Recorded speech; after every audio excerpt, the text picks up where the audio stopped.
অনেকেই বলে থাকেন যে আমি আমার স্বপ্ন পূরণ করতে পারলাম না। একটা স্বপ্ন দেখেছিলাম কিন্তু পরিবারের চাপে বা সাংসারিক চাপে সেই স্বপ্ন পূরণ হলো না। একজন আমাকে বলেছিলেন কালকে যে আমার স্বপ্ন ছিল যে ডাক্তারি পড়া, কারণ আমার মা চেয়েছিলেন যে তার ছেলে ডাক্তারি পড়বে এবং প্রচুর মানুষকে সেবা দেবে, চিকিৎসা করবে, সাহায্য করবে।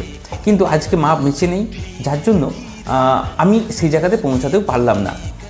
আমি তখন ওনাকে বললাম, দেখুন আপনার উদ্দেশ্য তো মানুষকে চিকিৎসা করানো এবং মানুষকে সেবা দেওয়া, হেল্প করা, ঠিক আছে, তাহলে আপনি একটা হাসপাতাল খুলুন, একটা হাসপাতাল প্রতিষ্ঠা করুন যেখানে ভালো ভালো ডাক্তারকে দিয়ে মানুষকে চিকিৎসা করান।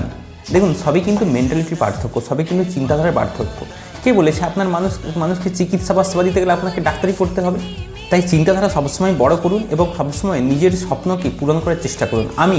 আমারও সবথেকে যেটা বেশি ভালো লাগে শিক্ষকতা করতে, টিচিং করতে। আপনারা জানেন অ্যাকচুয়ালি আমারও উদ্দেশ্য ছিল ছোটো থেকে টিচার হওয়া, কিন্তু রাজ্য সরকারের যে টিচারশিপের যে এক্সাম আপনারা জানেন আমি হতে পারিনি। তারপর ভাবলাম যে সোশ্যাল মিডিয়াতে এসে টিচিং করা, এবং এখানে এসে দেখলাম যে যদি স্কুলে টিচিং করতাম তাহলে যে পরিমাণ মানুষ আমার সাথে যুক্ত হতেন সোশ্যাল মিডিয়াতে, এখানে আনলিমিটেড মানুষ আপনারা যুক্ত হচ্ছেন।